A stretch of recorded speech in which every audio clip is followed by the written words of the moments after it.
Good evening, lords, ladies, and assorted peasant rabble. This is Benny Minister once again, and bringing you our Let's Play of Crusader Kings 2. Now, I did ask you, my viewing rabble audience, what you wanted me to play for this game. I had a three-way tie for kind of which location I should play. Fraps... Oh, no, never mind. For a second I thought Fraps was freezing my motion across the map here. Anyway, we are going to be playing from Stamford Bridge in 1066 all the way to the end, near to the start of the Renaissance here. So we're going to switch to counts. You can see that. Perfect. Now, I asked you guys what you wanted me to play, and I had a three-way tie when I'm recording this, actually, of the Count of Gotland, some random Norwegian count, or a southern Italian count. Well, I'm guessing because I love Gotland, and I always joke around about them being, you know... there's an ongoing joke in the Paradox, you know, community about all the names that they get given during EU3, like I hate Sweden boats and stuff, and Gotland rules boats in Swedish. So, we're going to take them. I'll boot up the game, and I'll see you there. Alright, here we are, folks. I'm guessing my record button opens up one of the tabs. We are Count of Gotland here. We are Botstein of Gotland. We are from the family of Stenkiria. I don't even know. We're gonna say Sten-K. I'll probably end up changing how I say it through the game, so don't kill me. We are a vassal to King Stenkil I of Sweden. And we have control over Gotland here. As you can see, I also have 4 little demizi in my country. Only one of which I control. I can control up to 4. You can click on each of the shields to see its history, if you want to revoke it, usurp it, if it has any claimants, who the de jure titles are of it, you know. These are the current holders, but the de jure titles would be, this is also part of the Duchy of Småland here. And you can see this is ruled over by Mayor Vladimir of Visby. That's our little, that is Visby, right? Yep. We go to the Bishopric of Roma. Oh, I'll show you that in a sec. You can see we have Philip of Roma. And we have Baron of Onthem, ruled by Tengel, the Liberator of Onthem. Awesome name.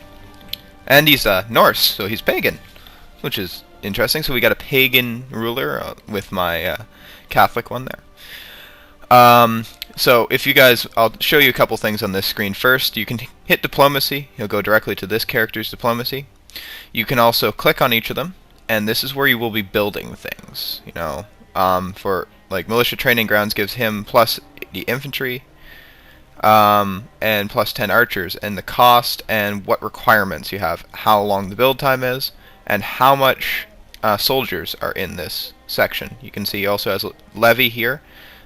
That's how much we can pull out, and a garrison of 315. Quite a lot less on our side here. And we don't have enough money to buy anything yet, so I'm not going to be starting to build something. But counts, we're poor, right? You can also right-click this guy, or any sort of portrait you see in the game, go to diplomacy. That's another way of getting there. You can also hit go to character, which will bring this screen up, or generally if you click this screen it'll bring your personal one of these up.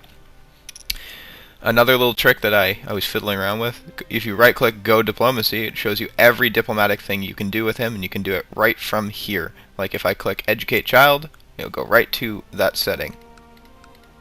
Alright, next let's go through some of the maps here. So this is the Independent Realms, which I'll probably be playing most of the game at, so I can see what the hell is going on. We have also a terrain map mode. So terrain does actually do something in this game, folks. It will mean the difference in those close confrontations of equal soldiers. So I will always be trying to fight with an advantage to my side. Other than that, we've got diplomatic relations, so you can see everyone's relation to you. So, it will give you neutral, enemy or at war and ally will all show up on this screen. The religions, so Romanova, Norse, Somansko, Sunni, Tengri, Orthodox, Monophysite, which is an Orthodox heresy. You click on it, you can see that if you scroll over this. It says Monophysite, Orthodox heresy. We've also got Shia and Sunni. We have Druze, which is a Shia heresy. We have Zoroastrian, which I've never seen a leader pop out of this.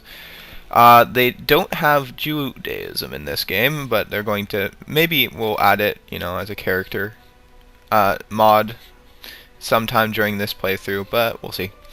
And we also have one current heresy going on here, the Bogomils, who are another Orthodox heresy. Also in this screen you can see how many military advancements, economic advancements, and cultural advancements are in each province. Yeah. All except for this one. 0. Zeros all around. Anyway, it also shows you the supply, and it'll give you a layout for it. It'll give you the revolt risk. Like for mine, we have a revolt risk of 0. 0. Very good. Anyway.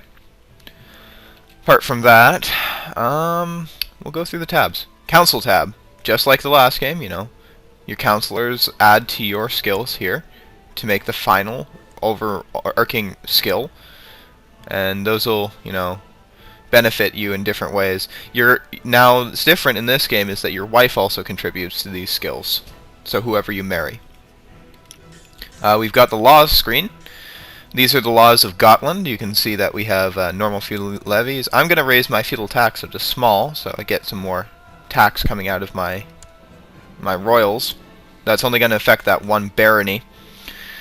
Church levies, taxation, so on and so forth. Feudal levies, yeah, how much you get from each of them. Levies, just our current heir, which is my father. Our brother is also in our heir line here. We have agnotic, cognotic, gavelkind. So I don't want gavelkind. When I get to 10 years, I'm going to be switching that to probably primogeniture or elective, if I'm really risky. Seniority means that oldest rules. Primogeniture means firstborn. And elective means, well, it's an election amongst your vassals. Here we've got, excuse me folks, agnatic, absolute cognatic, or agnatic cognatic. Agnatic cognatic means that males and females can inherit, but males are, first in line, then females. If the ruler has no children to inherit, the law defaults to primogeniture. No prestige penalty to unlanded sons. 30% demazy limit. Gavelkind is popular with everyone except for the oldest child. Women can inherit, but only if there are no eligible males. Alright, agnatic. Only males can inherit. And absolute cognatic, which is nice in this game. I wish it was. See, the one problem is that you need a Basque culture, which really limits it. Seniority means that oldest rules. Primogeniture means firstborn. And elective means, well, it's an election amongst your vassals.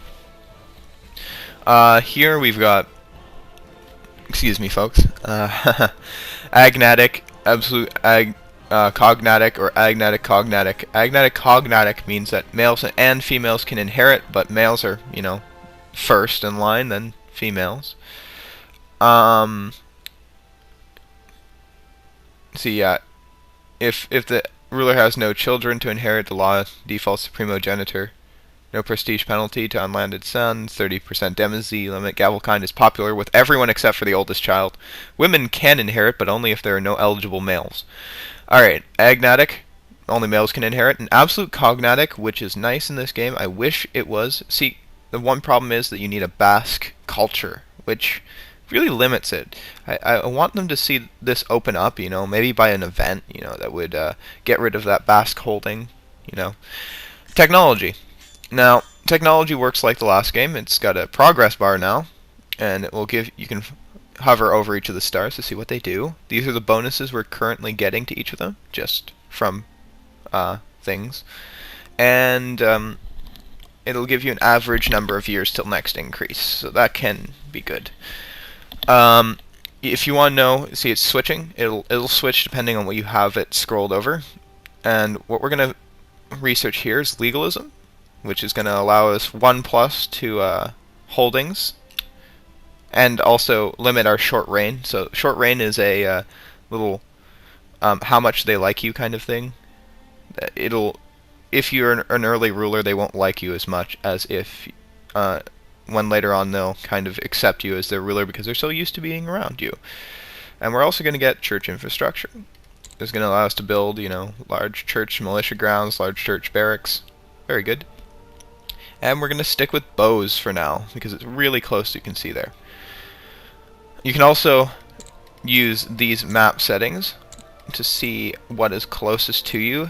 Things do migrate across border, just like the last game, but since we're an island, I don't know how that's going to work. Anyway, military. You can raise individuals up here. Each of your vassals are displayed. You can raise your own personal levies, all your vassal levies, your realm levies, which means the ones your vassals are required to send you, and you can hire mercs from this screen or holy orders. Mercs are a cost tier money, which I have 42 gold, so I can't hire any of these people right now. It shows you how much they have of each unit type, how much their monthly cost is. Holy orders will run on your piety, and well, that's pretty much it. We can also do fleets from here, so they actually added boats into this game, so you can move characters without paying exorbitant amounts of sum to get them there. Intrigue. Now, I'm going to choose an ambition or plot because it says up here in these little alert bubbles that I need to. And we're just going to go with a simple one. Kill Olaf Bjork. Who the heck is Olaf Bjork? Kill Peter af Sund. I don't know who these people are, so I'm not going to go pick those ones. I don't want to become the Chancellor or whatever. I'm going to just go with the get married. Right. Diplomacy. Oh, in here too, there's all these little decisions, just like EU3. It's also got the threats, prisoners, and known plots down here, which can be found using your spy master. They'll find them periodically. Diplomacy, yeah, there's so many options here. I'll tell you when they're relevant. Religion, you can see how much the Pope likes me. Our current bishop likes me more than the Pope, so I can make him an anti-Pope for 500 prestige. And it will undermine the authority of the church, which is 50% right now. Monthly change of +0.1. Characters, this is a search function. I won't be, you can search through it for a lot of stuff, but I'll be waiting on that. Now, when you get into this screen, you can also click these double rings to arrange a marriage. This will only apply to characters of your own religion and characters who are parts of great houses, though. So if you want a more detailed, I want better stats layout, you just go and go into that search function and find them that way. But I want to marry Prince Ingrid of Norway here, so that's going to give me an alliance, that's what it says, and it will give me 52 prestige for just marrying in, and she will, yeah, so we're going to send that one away. And oh right, placing counselors in council members. So your chancellor can improve diplomatic relations, fabricate claims, or sow dissent. Right now I'm going to have him go fabricate some claims on Åland up here, because it's not part of us. Oh, it is. Wow. That was a mistake. But if I get a hold on the title, if he ever rebels, I think it's a good thing. Oh, I forgot it in the law screen here. You can also click on this to see the laws that will apply to you from the realm. So, Crown Authority, we have autonomous vassals, so this pretty much means that we can do whatever the hell we want. And we have free investiture, which means we can appoint our own bishops. Not let the Pope do it. So that's kind of nice. Oh boy, did it freeze. Oh wow, that was close. I was afraid we froze here. Alright, so my marshal, I'm going to go tell him to research military tech. This will increase the amount you are researching there. So you'll basically get things quicker. You could also have him train troops if you're running low on... if you've been just through a war, it's a good idea to train troops so you can get them back. Or you can suppress revolts. As I showed you, we have a revolt risk of 0, so no problems. Our steward can research economy tech, oversee construction if you're building something, make it quicker, or collect taxes, basically get you more money. Right now, I'm actually going to have him get me more money because I only get like a decimal value. Yeah, these are all minor things. Our spy master can uncover plots, build a spy network, or study tech. Now, I'm going to have him study technology, and I know out of experience the best places are kind of like in Alexandria and the Byzantine Empire to begin with, so I'm going to send him to Alexandria to research some. Maybe he'll find something good for us, you know, bring it back. And our chaplain, well, since we don't have Inquisition, we're all Catholic. We're not going to run the Inquisition, except for that one guy, which I'm not going to change him back from pagan if I can avoid it. You can research cultural tech, or you can tell him to improve religious relations. I'm going to do that with the Pope, so that, you know, the Pope likes us, doesn't have a reason to excommunicate me. And there we go. Off we go. Oh, so our king is asking us if we want to help institute limited crown authority in the Kingdom of Sweden. So his status is jure vassals. Since we're part of his direct vassals, we get a vote on this. We're going to say ignore. We do not want him to have more authority. Not at all. And there we go. So, King of Norway saying congratulations. I'll say you guys can get married, so we'll hit OK. And here we're going to say money or prestige. We're going to go for money, because we need it right now. Because we're a poor count here. So, and we fulfilled our ambition, so we got 10 piety. So you can go directly and click on one of these, or you can right-click them and say disable or dismiss for now. They've got a very good tutorial for this game, so you'll probably figure it out really quickly. So now you can also see we can plot to see her dead. I want to know who these people are. Peter of Sund and Olaf Bjork. Are they in my court? Okay, characters. I don't know who they are. Olstein, Afhild. So these are all alphabetical now because of that. G, M, J, B, C, D, E, F, G, H, I, J, K, L, M, N, Olaf of Bjork. Why? Why? That just does not make sense. So I have a plot to kill 2 of these people who I really don't care about. Maybe the game defaulted to saying that they were some sort of enemy of my characters. So we've got Ingrid Heldsdatter in our court. Perfect. And we see the Count of Dahl agreed to become part of the Kingdom of Sweden. Directly to Sweden? Yeah, okay, good. We've got this guy asking to be our marshal. This is another good thing in this game. People who are better marshals will pop up and say, I want to be marshal. So I'll say yes. Okay. And we'll have them do the exact same thing. Research military tech. You can also, in this game, go through your court and say I want to have a court here, have kids. Like, where is his name? Ingeborg Tortil of Hamsil. Where is he? There's a Yingling? Oh, no. I was like, that was confusing for a second there. Is he gone? Oh, it was you, wasn't it, Tango? So let's see if we can offer... You can arrange a marriage between himself and this 16-year-old girl. Yep. We want to have more pagans. I'm gonna see if I can safeguard this one pagan. So. Oh, what is this? A content lifestyle costs a bit. I don't mind paying for it. I lose a gold. I've got 50 gold there, so I'm gonna actually go into my province here, click my demesne, and hit build palisade wall. So this will give us levy size, some tax income, and some fort level.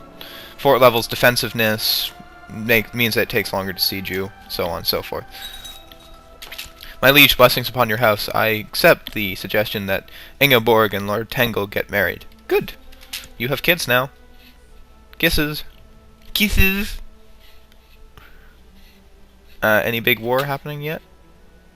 Evora.